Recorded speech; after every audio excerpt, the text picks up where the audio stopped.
अस्सलाम वालेकुम एवरीवन। उम्मीद है आप सब खैरियत से होंगे। Welcome to the post market session. आज के सेशन में हमारे साथ director Chase Securities Kumail Raza sahab मौजूद हैं। अस्सलाम वालेकुम कुमैल भाई। वालेकुम सलाम। कुमैल भाई, आज का जो सेशन था बाय द वे वो बेरिश सेशन था। कल हमने देखा है कि मार्केट में ऑलमोस्ट 5 से 6 हज़ार पॉइंट्स की जो है वो एक स्ट्रेट रैली बनी है। एक अच्छा रन अप आया है। उसके बाद ऑब्वियसली मार्केट ने आज थोड़ा सा करेक्ट करा, थोड़ा सा एडजस्ट करा। Having said that, I guess सबसे ज्यादा जो नेगेटिवली कंट्रीब्यूट करा मार्केट में वो ओजी पीपीएल ने करा। इसमें जो है वो कल की अपसाइड के बाद आज थोड़ी बहुत जो है वो प्रॉफिटिंग होती हुई देखी। और पॉजिटिवली जो कंट्रीब्यूट करा वो मेनली रिफाइनरी सेक्टर ने करा, जिसमें एटीआरएल एनआरएल मेनली ने जो है वो एक अच्छी पॉइंट्स कंट्रीब्यूशन करी टुवर्ड्स इंडेक्स। तो आज की मार्केट का जो है वो हल्का सा रिव्यू दे दें। देखिए, जैसे आपने कहा कि हमने आज देखा कि मार्केट में जो है ऊंची पीपीए की, बल्कि ओवरऑल बाजार में थोड़ी सी प्रॉफिट देखी गई। इसमें मेजर जो है वो प्रॉफिट टेकिंग जो है वो ओजी पीपीएल में देखी गई, क्योंकि कंटिन्यूस ट्रेंड पॉजिटिव था। और इन्होंने जो है ओजीडीसी और पीपीएल में तकरीबन जो है वो 25% जो है वो अपने न्यू से जो है वो अपसाइड पे थे। तो आज हमने देखा कि कोई अभी आगे ट्रिगर कोई चीज़ क्लैरिटी नहीं है सेकुलर डेट के हवाले से। और जब तक कोई क्लैरिटी नहीं आती हमें, इसलिए हमने देखा कि मार्केट में थोड़ी सी इन दोनों स्टॉक्स में प्रॉफिट टेकिंग देखी गई। इन तीनों इवन में सी नॉर्थ वगैरह में भी जो है प्रॉफिट टेकिंग देखी गई। रही बात रिफाइनरीज के हवाले से, तो रिफाइनरीज के हवाले में से जो है वो ये एक अमेंडमेंट पॉलिसी आ गई थी, जिसपे मैं व्यू कि ये जो है वो रिफाइनरी सेक्टर के लिए बहुत अच्छी थी। इसलिए हमने देखा कि जो है रिफाइनरी सेक्टर से आउट परफॉर्म किया और इसमें जो है वो अपर सेक्टर्स लगे। परफेक्ट। अच्छा, बाय द वे इसमें जो मेरा सवाल है प्रॉब्ली, हमने ये देखा कि जब इलेक्शंस हुए तो मार्केट में उस टाइम पे एक अनसर्टेनिटी थी। फिर जब क्लैरिटी आना शुरू हुई पॉलिटिकल फ्रंट पे तो उसके बाद मार्केट में एक अच्छा रन अप आया। अभी जो थोड़ी सी अनसर्टेनिटी है वो इस हवाले से है कि हमारा अगला फाइनेंस मिनिस्टर कौन होगा। इसमें मार्केट में जो है वो कल तक ये बातें चल रही थी कि इसहाक डार जो है वो फाइनेंस मिनिस्टर के तौर पे जो है वो अपनी पोजीशन संभालेंगे। जब से ये खबर आई थी कि PPP is agreed with having सैक्टर एज अ फाइनेंस मिनिस्टर। लेकिन कल रात में जो है वो फिर कामरान खान के ट्वीट के बाद मार्केट में ये एक्सपेक्टेशंस डेवलप हुई कि शमशाद अख्तर माइट कंटिन्यू। तो इस हवाले से आपका क्या व्यू है, आपको कौन बनता हुआ नजर आ रहा है फाइनेंस मिनिस्टर, और इसका क्या इम्पैक्ट आ सकता है मार्केट के ऊपर।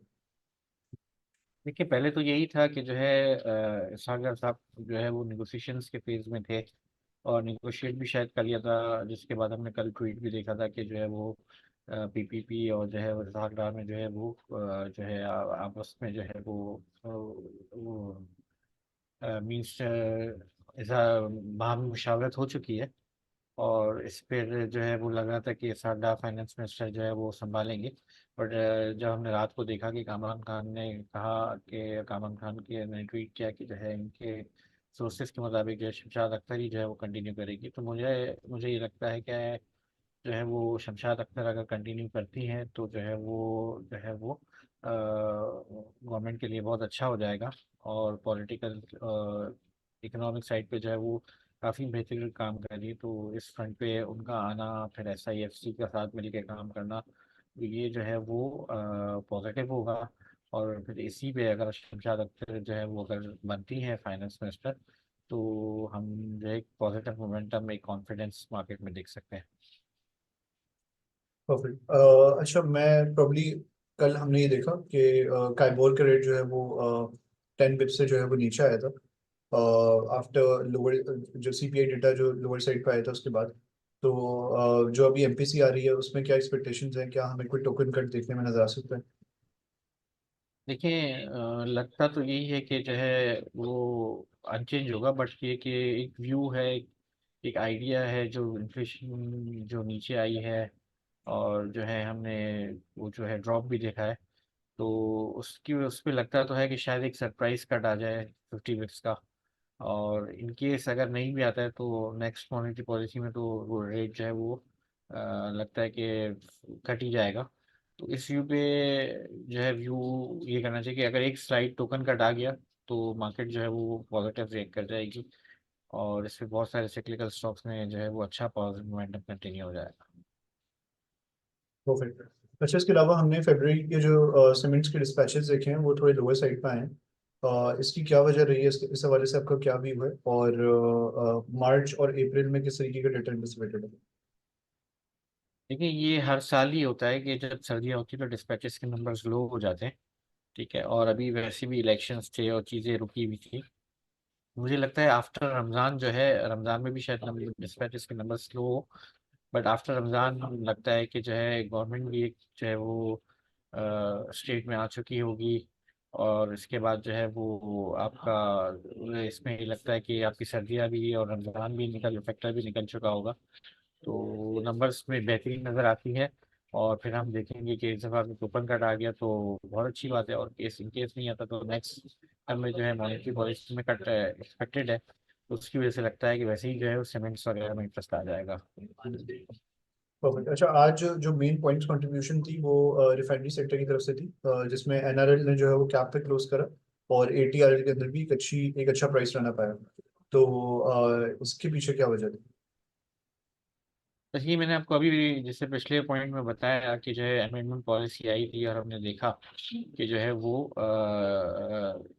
फेवरेबल थी रिफाइनरीज के लिए, जिसकी वजह से मार्केट पार्टिसिपेंट्स ने इसको पॉजिटिव लिया और हमने देखा कि अपर कैप्स लगे। आई थिंक जो है अगर ट्रेडर है कोई तो जो है उसको कल के उस पे जो है वो थोड़ी प्रॉफिट टेकिंग करनी चाहिए। बट अगर कोई medium to long term investor है तो उसको Attock refinery is the top pick in refineries, उसमें जो है वो होल्ड करना चाहिए for medium to long term. सही है। इसके साथ साथ हमने ये देखा कि फरवरी में जो टेक्सटाइल एक्सपोर्ट्स का नंबर आया था, वो भी काफ़ी बेहतर आया।